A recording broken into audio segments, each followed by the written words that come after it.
Boa noite, boa tarde ou bom dia, depende do horário que você estiver vendo esse vídeo. Meu nome é Alessandra e eu e o Leonardo vamos estar apresentando um vídeo sobre teoria do alto escalão e remuneração de executivos.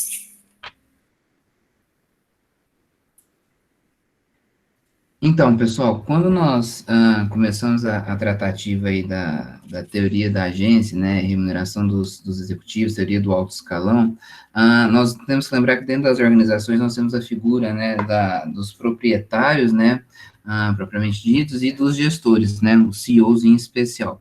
Então, há uma relação, né, entre esses dois agentes dentro das organizações. Os proprietários, né, que defendem aí uma linha de gestão e geralmente, né, o essencial seria ter essa linha muito refletida no comportamento do gestor, né, no CEO, que está à frente da organização.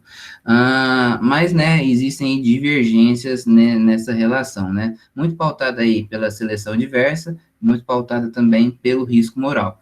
Então, né, para chegar nesse alinhamento aí entre os interesses, né, dos proprietários e do CEO, né, que estão à frente das organizações, surge aí, né, um mecanismo, né, cria-se um mecanismo, né, esse mecanismo é a governança corporativa, né.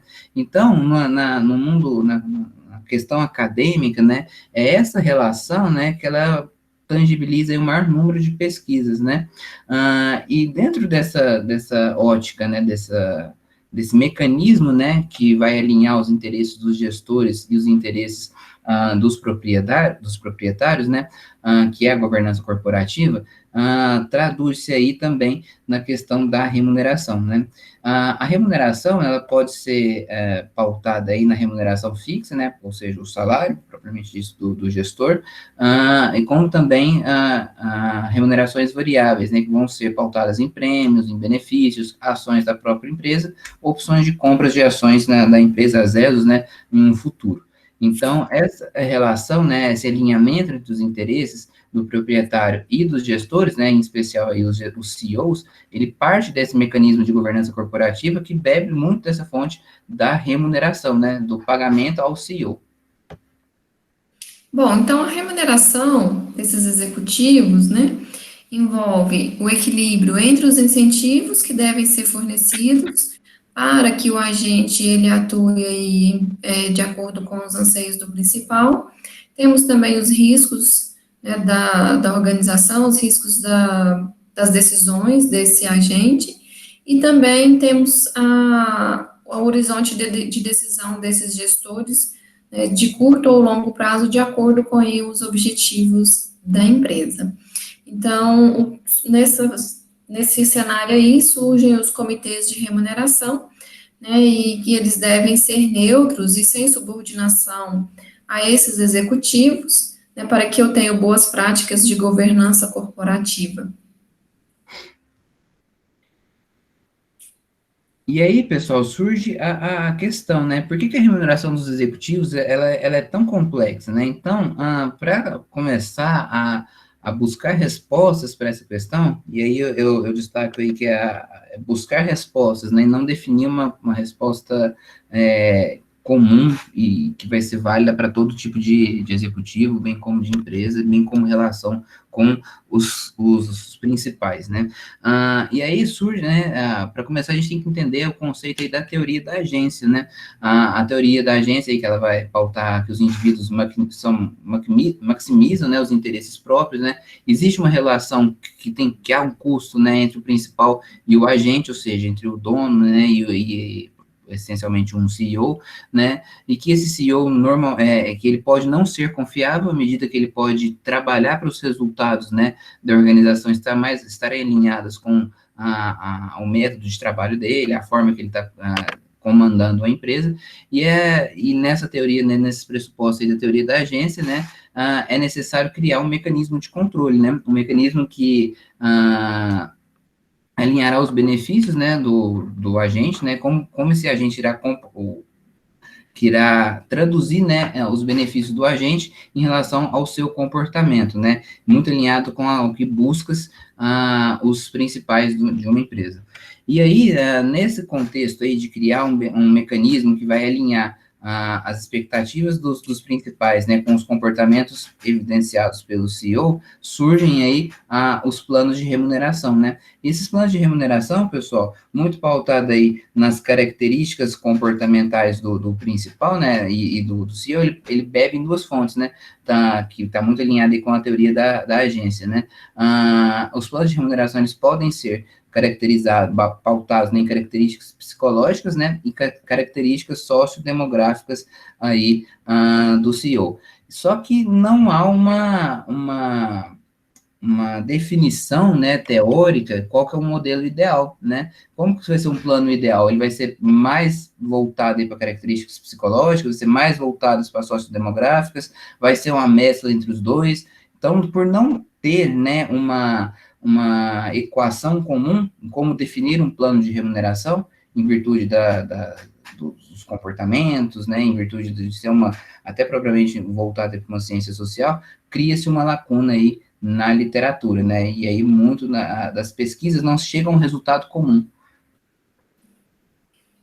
Bom, e com relação aí, se a remuneração dos executivos, ela pode influenciar, né, nas suas decisões, né, com base na teoria do alto escalão, que o Leonardo acabou de dizer, aonde, né, as decisões desses executivos são influenciadas por suas características psicológicas e sociodemográficas, né, então, essas características, elas vão influenciar nas suas decisões estratégicas, né, relacionadas à inovação de produtos, aquisições, alavancagem financeira, né, renovação de empresa, renovação de equipamentos.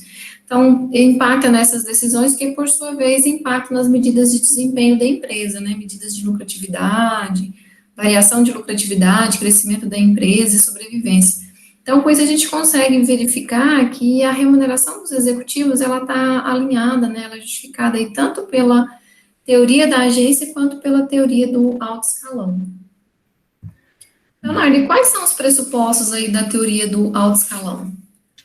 Então, pessoal, o pressuposto básico, né, é que os executivos, eles tomam as suas decisões pautadas aí nas suas experiências, né, no seu contexto, né, de vivência, né, então na sua interpretação pessoal da realidade. E aí, essa interpretação pessoal da realidade, né, pode levar a um desalinhamento aí entre o principal e os próprios CEOs, né. Então, pessoal, cria-se, né, como mecanismo os planos de incentivo, né, que é uma forma que o principal tem de tornar o CEO, moldar o CEO, né, moldar entre aspas aí, dentro da forma que ele deseja que seja a gestão, né. Então, é uma forma de trazer, começar a aparar um pouco essa interpretação pessoal da realidade do CEO para dentro da ótica esperada aí pelo principal, né, pelos donos da empresa. Então, é um processo mais cognitivo, né, que tenta-se minimizar essa questão cognitiva do CEO para uma interpretação mais voltada pela expectativa do principal. Então, os planos de incentivo, eles vão ser desenhados, né, o ideal é que sejam desenhados dentro dessa perspectiva, né, de trazer a visão do principal para as práticas, né, no dia a dia e a tomada de decisão do CEO. Dentro dessa teoria do alto escalão, né, Leonardo? Isso, dentro da teoria do alto escalão. Bom, pensando então, né, nessas políticas de remuneração de executivos, a gente traz aí para vocês esses custos contratuais para a superação desses problemas de agência e para a motivação, né, desses executivos de alto escalão. Bom, nós temos aí como forma de remuneração as remunerações financeiras e as não financeiras.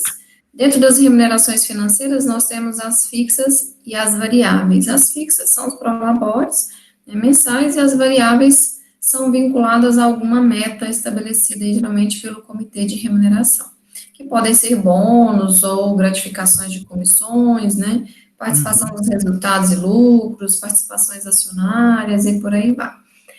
Bom, só que, né, esses custos contratuais para a superação dos problemas de agência, eles parecem que não foram tão efetivos, né, porque a gente tem os casos aí dos escândalos corporativos da Enron e da Worldcom, né, aonde os executivos mais bem remunerados aí dessas empresas, elas tiveram aí, né, se envolveram, né, nesses escândalos americanos aí, relacionados aos abusos das remunerações executivas.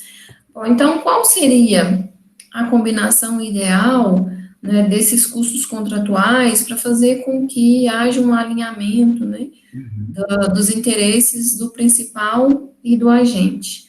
Bom, várias pesquisas estão sendo desenvolvidas, foram desenvolvidas, e até hoje me parece que não temos ainda aí um Uma consenso. resposta em comum, né? Um consenso. Isso. E aí, pessoal, né, seguindo a linha aí do que a Alessandra muito bem colocou, né, nós partimos aí para as políticas de remuneração dos executivos, né. Então, os planos de incentivos, né, eles não são eficientes, né, na eliminação das divergências aí, nós podemos afirmar, né, que os planos de incentivo, eles não são eficientes, né, para eliminar essas divergências entre os interesses, né, do CEO, né, ou seja, dos contratos, né, entre o CEO e os principais. Então, uma questão que a gente tem que analisar é o ponto da remuneração variável, né? A remuneração variável, ela atua de forma como um alinhamento dos interesses, né, entre os proprietários e executivos, da forma que, né, que busca, por meio da remuneração variável, né, reter, né, os talentos, né, principalmente aqueles executivos estrelas, né, que moldam a organização, têm um fator de motivação nos seus colaboradores, conseguem entregar resultados. Então, assim, aquele executivo que se destaca, começa a estar dentro das expectativas aí do principal, né, ou dos principais, pode, né, trabalhar uma remuneração variável para ele, justamente para segurar ele dentro da organização, mantendo aí um nível de motivação dos colaboradores, né, um nível de entrega da empresa, até relação com o mercado, né. Então, o uso, né, da remuneração variável é muito interessante nesse ponto, né, da política de remuneração, é muito interessante ter a remuneração variável como um fator, né, que pode ser um fator de segurar, né, propriamente dito, o executivo dentro da empresa, né, justamente por ter resultados muito positivos da atuação dele, que se faz interessante a aplicação desses variáveis. Então, né, as medidas variáveis, ela pode até colaborar aí com o aumento, né, da eficiência da organização. Outro ponto interessante aí sobre remuneração dos executivos é que o Scott ele argumenta, né, que a remuneração, a eficiência da remuneração, ela pode aumentar se ela for baseada em duas ou mais medidas de remuneração. A gente trouxe o exemplo aí para vocês do grupo Arezzo e do grupo Balmer. O grupo Arezzo, vejam aí que a remuneração da diretoria executiva, ela é baseada em remuneração fixa, benefícios, né, não financeiros, participação nos lucros e resultados e remuneração baseada em ações. Como ele tem essa diversificação da remuneração, né, vejam que em 2019 ela apresentou uma rentabilidade do lucro por ação dividido pelo preço da ação de 21,83, né, reforçando aí que a teoria diz que a remuneração pode influenciar positivamente o comportamento desses gestores, né, em prol dos interesses da empresa. E temos também um exemplo da Balmer, onde a remuneração ela foi baseada, né, em remuneração fixa e uma remuneração variável com base apenas nos resultados, né, trazendo um horizonte de decisão aí do gestor para o curto prazo. E aí isso se foi refletido aí, né, pode ter tido, refletido no preço na rentabilidade das ações, que a gente percebe que ela apresentou uma rentabilidade de apenas 2,65%, né? É uma diferença muito grande, né? De 21 no exemplo para 2,6 no outro. Isso, então, essa teoria de que a eficiência da remuneração ela pode ser aumentada, né, com várias medidas de desempenho, a gente consegue ter um exemplo aí desse caso Arezzo e Balmer. Muito bom. E nessa linha, né, já começa aí, né, e agora trazendo essa visão, que a Alessandra trouxe uma visão prática, né, do que acontece com a política de remuneração dos executivos, e agora voltando aqui um pouco para a questão teórica, né, aí nós temos um autor, né, Fama 1980, ele fala que não há que os contratos de incentivos não são necessários, né? Uma vez que o próprio mercado, ele trabalha, o próprio mercado vai trabalhar no controle desse risco moral. Então, é uma visão, né, que já não, que não concorda que os contratos de incentivos, eles são necessários e que colaboram aí com a eficiência organizacional, né? Nós temos também a Marcon e Godoy, 2004, que afirma, né, que não é possível ter, né, que é uma correlação, né, entre a remuneração por opções de ações de desempenho da empresa, e assim como outros autores que nós citamos aqui nos slides, né, que a literatura não tem um consenso, né, de que a remuneração, né, dos executivos e o desempenho da empresa, né, o retorno aos acionistas, há uma relação, uma associação positiva, né, de quanto uma relação ou uma correlação positiva, né, no sentido que quanto mais eu aumento ou melhoro essa política de remuneração, mais eu vou ter um melhor desempenho da minha empresa. Então, há uma lacuna aqui na literatura, muito porque autores dizem que sim, e uma outra gama de autores, né, com seu relevante peso, dizem que não.